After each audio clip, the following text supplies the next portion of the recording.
A highlight of my role as honorary associate priest in our local Anglican parish was the opportunity to spend some time with the youth group.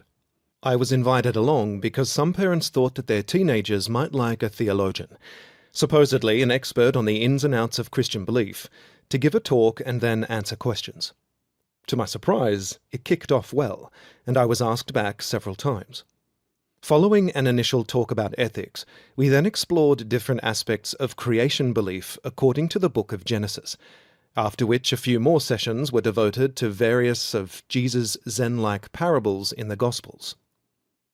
But then I began to wonder why all the intelligent enthusiasm of these impressive and likable young people did not reliably carry over to Sunday morning. I would look down from the pulpit or the altar and see few, if any, of their faces, even if their parents were present. They were often energized by the ideas we discussed at youth group and the breakthrough for humanity that Jesus brought. They seemed to appreciate the silent meditation that we practiced at the beginning of each session. But the Sunday Eucharist in that family-sized congregation, with people who loved them and had known some of them all their lives, was a different matter.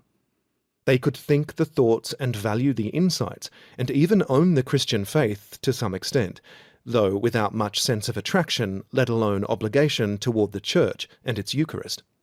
And this despite specific promises made at their confirmation. Why?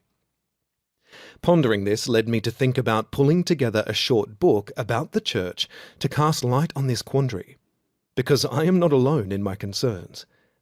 What I encountered in my small corner of things is in fact the major crisis of mainstream Western churches in microcosm.